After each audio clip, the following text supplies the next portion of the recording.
Hi there, good day. Again, this is Sir Kiko and welcome back to Ethics Class Online. In the last lecture video, I talked about how standards affect our perspective of what is right and what is wrong. In today's lecture, I hope to enlighten you by giving an in-depth discussion of how culture affects our moral behavior. So if you're ready, please grab your pen and paper and take some notes as you watch the lecture. In the Republic, Plato cited three elements which he believed are critical to one's moral development. Namely, he believed that native traits or genetic characteristics, early childhood experience, and culture affect our perspective of what is right and wrong. He pointed out that a child's cultural surroundings molds his or her values and dispositions. To help further understand the influence of culture to one's moral development, we will now look at the five significant points enumerated by Liano and Gubiaon in their book Ethics for College Students.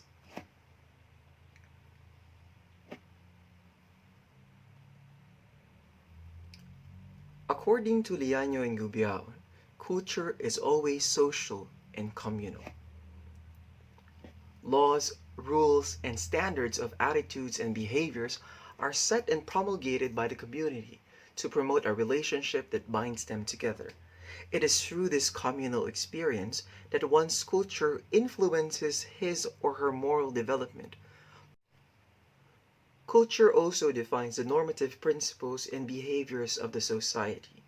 It defines which particular principle and behavior should be kept to serve the best interest of the community. The normative principles and behaviors of one's culture, in turn, shape one's moral judgment, which is most of the time congruent to the general or shared moral judgment of his or her culture. In addition, culture develops restriction and sets boundaries. These serve as protection among the members themselves and creates an atmosphere which promotes the welfare of the community. Anyone who violates the rules set by the community, which are embedded in their culture, is subjected to punishment. Culture in this case draws one's consciousness to the negative consequences of harmful, if not undesirable, actions. Also, culture conditions the mind, even without us noticing it. Culture helps in generating the character and identity of its people, including their moral character. Culture thus greatly affects the way we think about ourselves, about others, and about our relationships with them as well as that of the world. Finally, culture identifies the authorities or the governing individuals or groups. The moral judgments of these authorities are considered essential in the moral issues of their respective community. People submit themselves to authority whom they believe serve as symbols of guidance and control.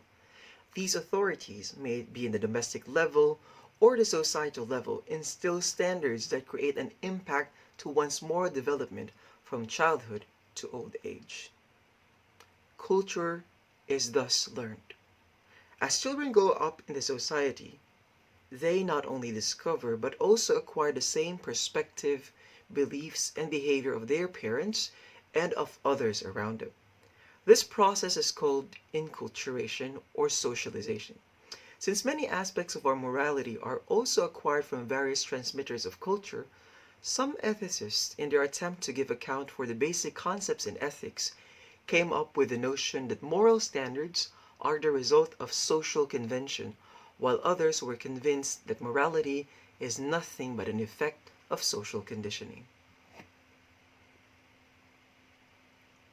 Let's take a glimpse of these perspectives: moral standards as social convention and the social conditioning theory. Some ethicists purport that moral laws are nothing but social conventions. Convention refers to the customary ways through which things are done within a group.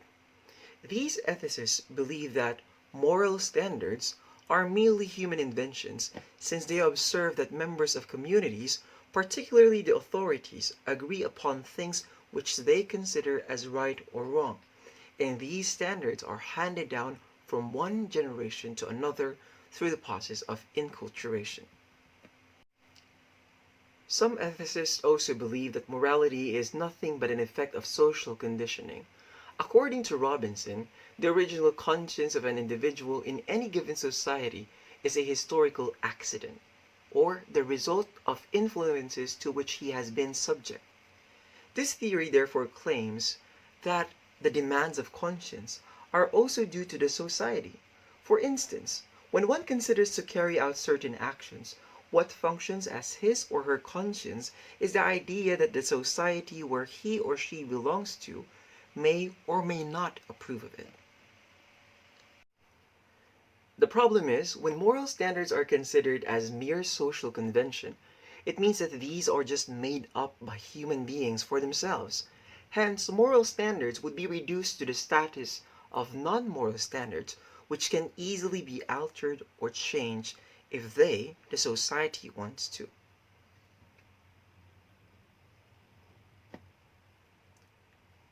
The claim that various cultures have distinct standards of right and wrong is upheld by the most dominant form of moral relativism, that is, cultural relativism. To help us get a glimpse of what cultural relativism is, let's take a closer look of the editorial cartoon presented in Figure 8.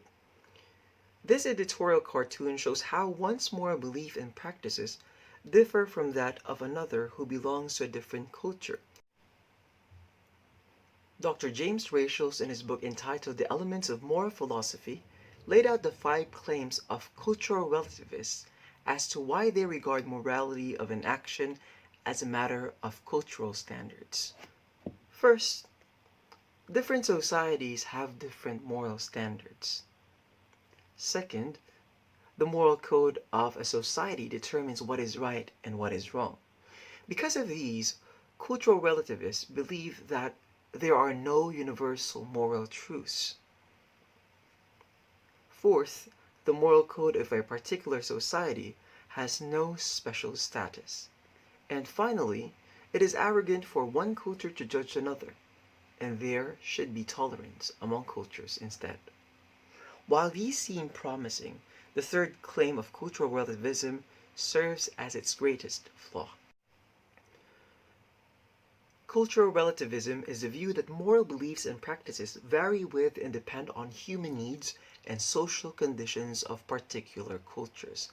According to this view, our morality can be understood based on what is culturally acceptable or not in the society where we belong. Furthermore, this view maintains that an act is moral in a culture that approves of it, but immoral in a culture that disapproves of it. Most cultural relativists consider the rightness or wrongness of an action in terms of a community's existing folkways and traditions. Many of our beliefs and practices are only relevant to our own respective communities. This implies that much of our views as to what is right and wrong may also be a reflection of the existing prejudices in our society. Cultural relativism enables us to realize that what we accept as unquestionable truths are simply results of enculturation or social conditioning. Cultural relativism, thus, according to Rachels, warns us from assuming that our preferences are the absolute rational standard, and teaches us to keep an open mind and to be more amenable in discovering the truth. On the other hand, Rachels also warns us of the consequences of assuming that cultural relativism holds absolute truth. One of the dangers of accepting cultural relativism blindly is that we cannot call out societal practices that promote harm. If we adhere to cultural relativism, then we cannot condemn or call out the practices which bring harm to people, such as racism, apartheid, slavery, genocide, female genital mutilation, and so much more. Second, we cannot justifiably criticize our own culture's harmful practices. This implies that we must simply accept the norms of our society, even though these fail to promote the welfare of its citizens. And finally, the idea of social progress becomes doubtful. Progress becomes possible because of standards which aim to make something better.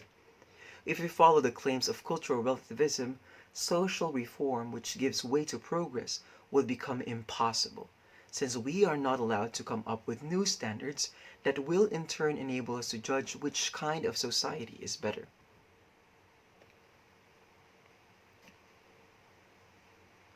Contradictory to the claims of cultural relativism, Tangwas believes that morality is necessarily universal in its outlook and concerns, while every particular culture, as a way of life of a group of people, is inevitably relative and limited to that particular group of people. While there may be standards that depend entirely on one's culture, there exist moral rules that all societies have in common. And these moral rules can help us determine the rightness and wrongness of our actions. Much of the discussions in this lecture came from the books authored by de Guzman, Gallinero, Mortes, Salado, Fernandez, Villaroya, Anaya, Fernandez, Bolotol, Pasco and Suarez, and Tangwa. I hope that you enjoyed reading, and please do check these resources for further reference.